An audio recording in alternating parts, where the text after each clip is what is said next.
Sige. So let us start. Okay, so let us continue. But before we continue, Maggie, let us um, recall again yung napag-usapan natin. So again, Maggie, ano nga po ang likas na yaman? Ito ay ang mga, yan Ang Maggie, ang likas ng yaman ang mga bagay na makukuha natin sa awit kapaligiran, may buhay naman ito o wala. okay, very good. So sila ang mga bagay na nakukuha natin sa ating kapaligiran, may buhay man ito o wala. Ito ay natural na yaman na hindi gawa ng tao or not man-made. Now, let's proceed sa tatlong anyo ng likas na yaman. So first, ano ang unang tatlong anyo ng likas na yaman? Una, we have,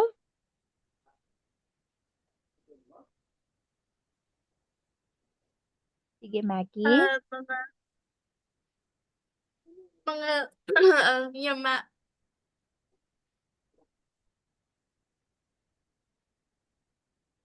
again, tatlong oo. ah, Ano ang una? ah, mga yamang hindi na hindi palitin sa ng Okay. iba. Sige. Ang una, Maki, ay ang yamang nauubos at di napapalitan. Okay. Again, ano nga ang unang anyo ng likas na yaman? Ang Yamang, unang likas ng yaman ay ang mga ah, ay mga hindi napapilit sa iba. very good. Mga yamang nauubos at di napapalitan. Now, ang pangalawang anyo ng likas na yaman. Ano ang pangalawang anyo ng likas na yaman? Ito ay ang Ito ay ang na mga ah ang, yamang. ang yaman ay na replace can be replaced also. Okay, very good. Yamang nauubos, ngunit napapalitan. Okay, ano ang example nito, Maggie? Example nito ay ang gaya ng Gaya ng ah, hayop at at halaman. very good. Okay, yun ang pangalawa. Now, ang pangatlo naman, Maggie, ano ang pangatlong anyo ng likas na yaman? We have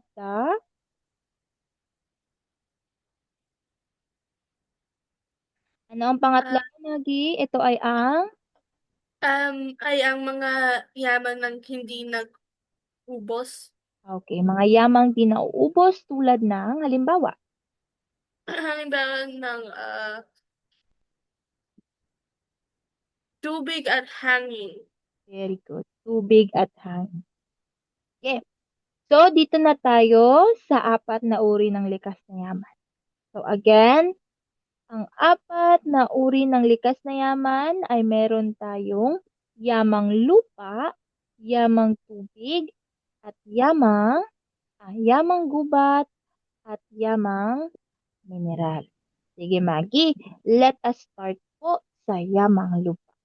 So, again, Maggie, um, ito sila ang four types of natural resources.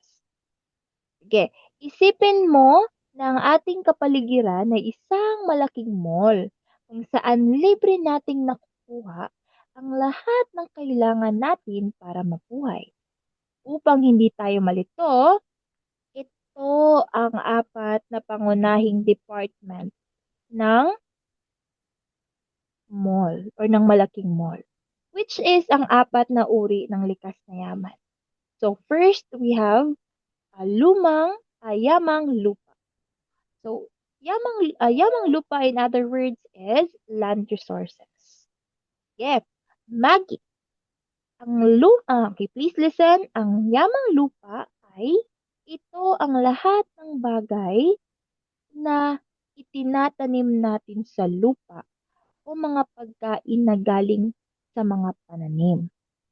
Kasama rin rito ang mga flat na lupa. What is flat na lupa, Maggie? Na-remember mo pa po ba yung flat na lupa? Anong tawag ng flat na lupa? Ano yun? Talampas? Okay, again, it's not talampas. The other one. Ay, forgot. Okay, yung kapatagan. Okay? Sige. So, kasama rin dito ang flat na lupa or ang kapatagan kung saan tayo nagpapatayo ng bahay at mga damuhan kung saan kumakain ang baka at kambing. So, for example, ng yamang lupa, Maki, which we have the palay, mga trigo, mga gulay, at fruits. Okay, did you understand po ang yamang lupa or naiintindihan po ba? Opo. Sige. Again ha, when we say land resources, this refers to everything we grow on the ground, the fertile soil itself, and different land forms. So it includes flat lands, kapatagan, yung plains, where we build our homes, fields, which is the grasslands, where farm animals graze. So that's it for Yamang lupa. Now, dito naman tayo sa number 2. When we say yamang tubig or water resources. Lagi when we say yamang tubig, lahat ng yaman na tubig na nakukuha natin sa mga ilog. Okay, have you heard ilog, lawa, at dagat? Okay, nakakita ka na ba ng ilog, Maggie? Opo. River. A river. Yeah, I did. Yes. So, yan sila, mga yamang tubig. Yan sila. Hindi lang ito inumin, not not just yung water na iniinom natin, but ito rin ang tirahan ng mga paborito nating ulam. Okay. Like, what is your favorite um um ulam, Maggie, na galing sa dagat? Bangus? Okay, fish, bangus. So, yan sila, ang dagat ay tirahan ng mga paborito nating ulam. At ginagamit din ang agos ng tubig para gumawa ng kuryente. So, halimbawa ng yamang tubig, Maggie, meron tayong mga isda, mga hipon, pusit, at ang tubig na ginagamit sa mga bukid. Okay, again, that's it for yamang tubig. Okay, naintindihan niyo na po ba ang yamang tubig? Opo. Again ha, I will translate it in English para mas paintindihan mo pa po. So when we say water resources o yamang tubig, Maggie, it is all the wealth we get from bodies of water like rivers, lakes, gulfs, and oceans. So it doesn't just give us water to drink, but it is also home to our favorite seafood and helps generate electricity through dams. So for example nito, mga fish, mga crabs, seaweed, and seawater used to water farm crops. So that's it for Yamang. Now let's have this number 3, Yamang Gubat. So ang Yamang Gubat, it is, in other words, a forest resources. So ano ito? Maggie, ito ang mga yaman na natatagpuan or matatagpuan sa loob ng kagubatan. Do you know what is kagubatan, right? Yeah. It is what? Ano po ito? Um, Ano ang um, kagubatan, Maggie? Ito ay... ito ay,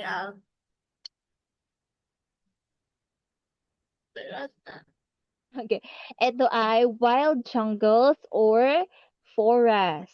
Diba? Forest. Kagubatan. Right? Tama ba, right. Maggie? Sige. Opo. Yan ang kagubatan. So dito nanggagaling ang mga puno na ginagawang papel, lapis, at mga bahay. Ito rin ang bahay or tirahan ng mga ligaw na hayop at mga kakaibang halaman. So for example, sa yamang gubat ay mga matitigas na kahoy tulad ng nara, tapos mga bahay or tirahan ng mga ibon, ng mga unggoy, at mga ligaw na bulaklak. So when we say yamang gubat, it is a forest resources. So ang forest resources or yamang gubat lagi, it is the resources found inside the wild jungles and the forest or yung kagubatan. This is where we get timber, wood to make paper, pencils, and houses. And it is also serve as a safe home or habitat ng mga wild animals and rare plants. Okay, so that's it for Yamang Gubat.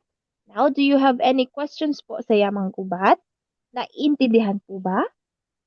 Opo. Okay, sige, maraming salamat. So, let's proceed sa Yamang Mineral. So, Maggie, when we say Yamang Mineral naman, ito ang mga mineral resources. Ito naman ang mga kayamanan na nakatago at kailangang hukayin o minahin sa ilalim ng lupa.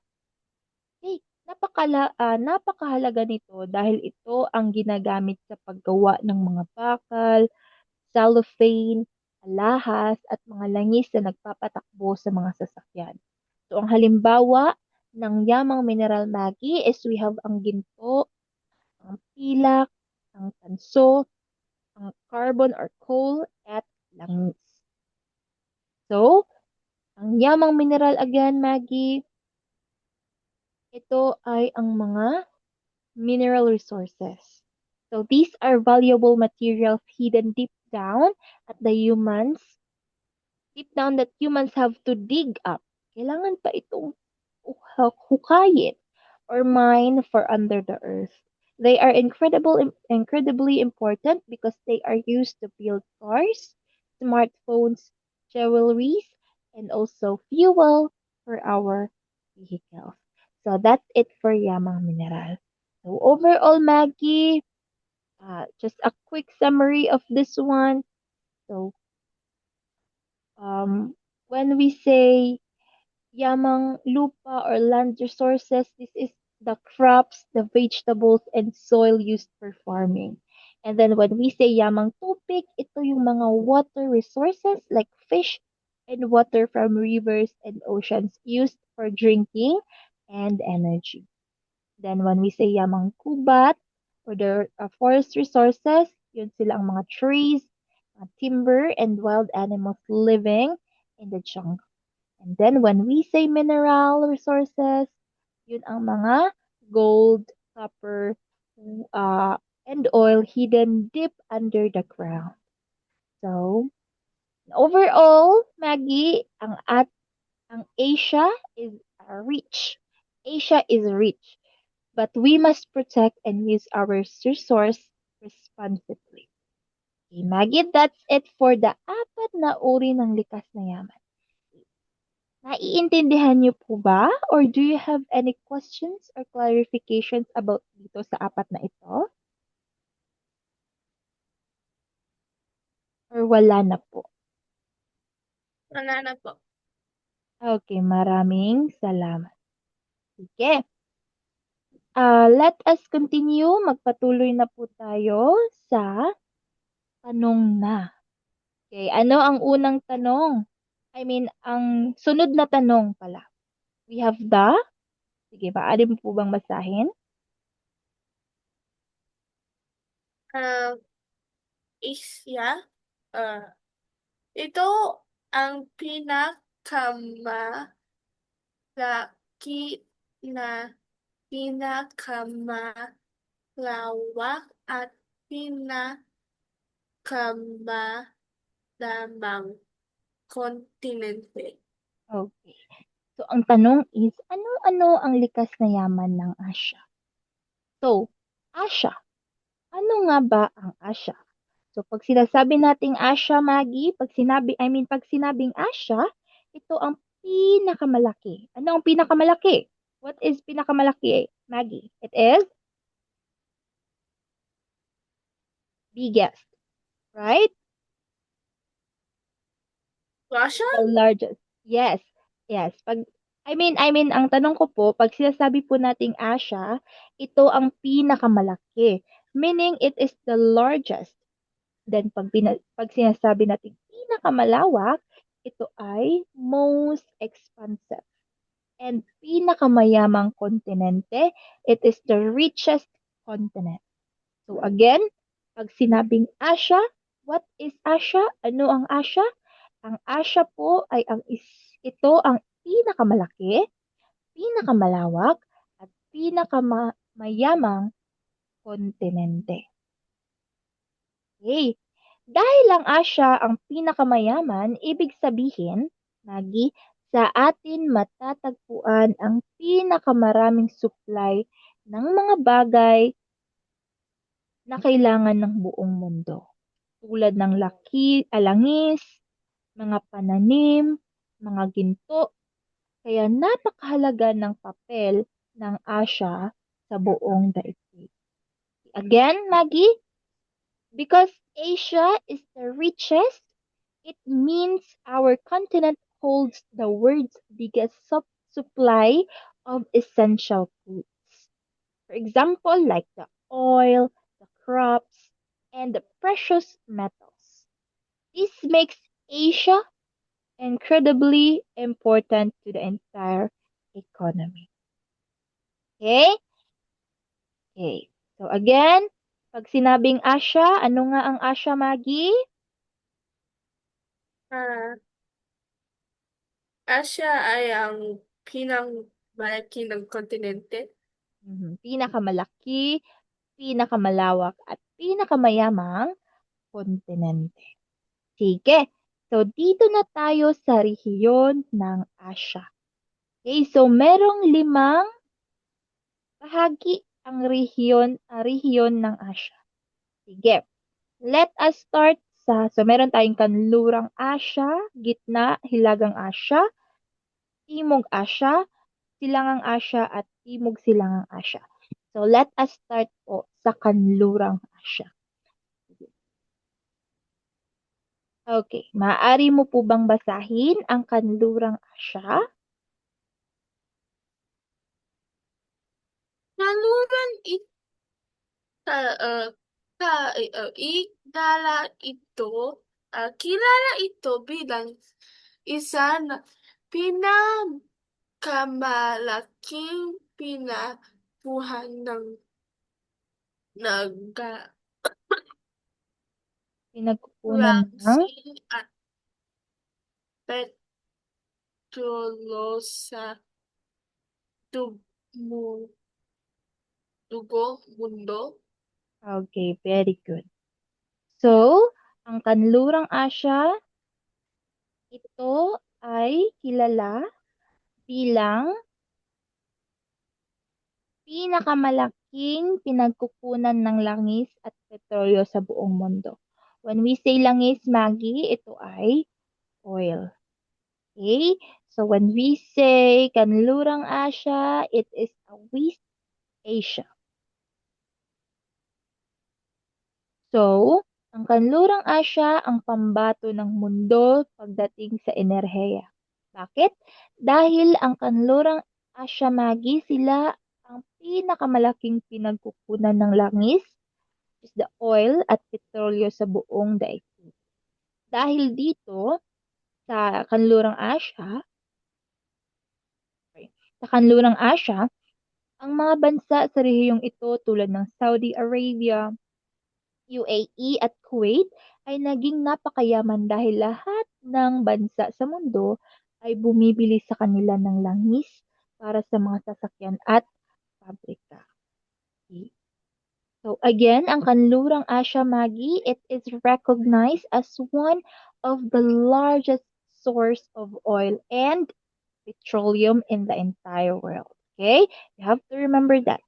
So dahil dito, because of this massive mineral wealth, countries in this region Tulad nung, for example, nung Saudi Arabia, ng UAE, at ng Kuwait. Ang kanlurang Asia, I mean the countries here, I mean countries in this region ay naging incredibly wealthy since almost every country globally relies on them for fuel to run vehicles and factories. Sige. Now, let us see sa mga example dito. So we have Kanlurang Asya. Okay, can you please read this one?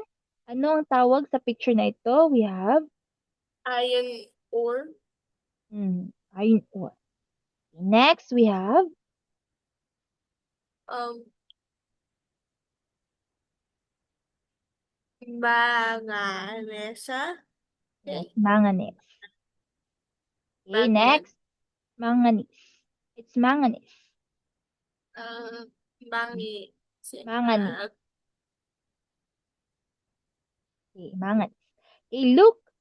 The other one, we have the coal. Okay, look at the picture of the coal. Okay. So, yan ay coal. Oh. Okay. Sige, let us go back sa iron. Okay, coal, and then meron tayong lead. At the picture, tanso, calcium chloride. Sige. Now, let us go back sa iron ore. So, Maggie, pag sinasabi nating iron ore, ito ang bato ng pinagmumulan ng bakal. Okay, this is raw rock of mineral from which metallic iron is extracted. Hindi naman kasi agad nakukuha ang malinis na bakal sa lupa.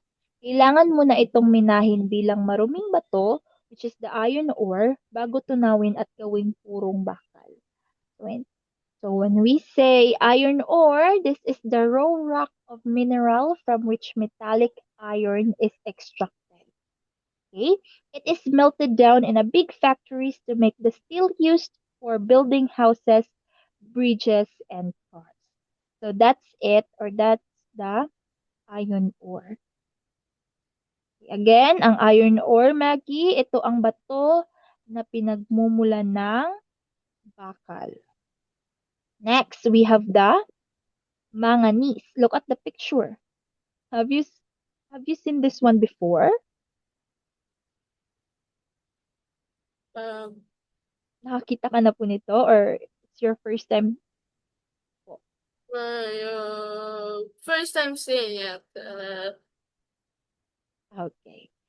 So when we say manganese naman, isa itong uri ng metal na napakahalaga sa paggawa ng matitibay na bakal. Dahil kung wala ito, Maggie, madaling mabali or masira ang mga bakal na ginagamit sa mga building. Okay. Again, this is a manganese. A manganese is a hard, brittle gray metal. Look at the picture, look at the color. It is a brittle gray metal that is crucial for making steel. So it acts like a helper that makes iron much stronger and prevents it from from rusting or breaking easily. Okay, that is that's it for manganese. Now we have coal. Okay, alam mo ba ano ang coal? Karinig ka na po ba ng coal? Sige, do you have any idea po? May idea ka po ba kung ano ang coal? Yeah, they're used for like power energy. Okay, para sa energy. What else? Fire. Oh, fire. Pag nagluluto ng, ano, grilled. Yeah, grilled. Sige. That is coal. Sige, tingnan natin kung ano nga ba. Sige, look at the picture. Ano ang color ng coal na ito?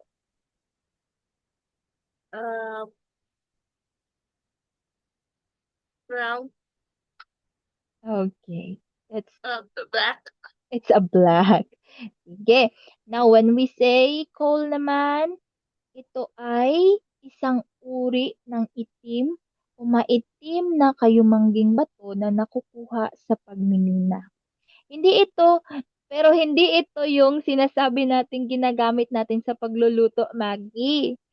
Okay? Hindi ito yung katulad ng uling na ginagamit natin sa paggisa or pagbabarbecue. So, that's not the one we are talking about. So, yun sila ay galing yun sila, yung pang-grilled, yun sila ay galing sila sa mga kahoy or mga sinusunog na kahoy para maging coal. But this one, ito ay maitim na kayumanggi na bato. This is a stone. Okay? Ito ay isang mineral na nanggaling sa mga natunaw na sinaunang halaman, milyon-milyong taon na ang nakalipas. So, ginagamit ito sa mga dambuhalang pabrika para sunugin at gumawa ng kuryente. Okay, Maggie, again ha, hindi po ito yung sinasabi natin kanina na ginagamit natin for grilled sa isda or sa chicken. That's not it. Ito ay a fossil fuel formed from remains of ancient plants over millions of years. It is incredibly important because factories burn it to generate electricity and power up cities. Okay, Maggie, so that's it for coal. Do you have questions sa tatlo na ito or wala po? Well, wala. Okay, Maggie, sige. It's already 6 p.m. na po. So we are going to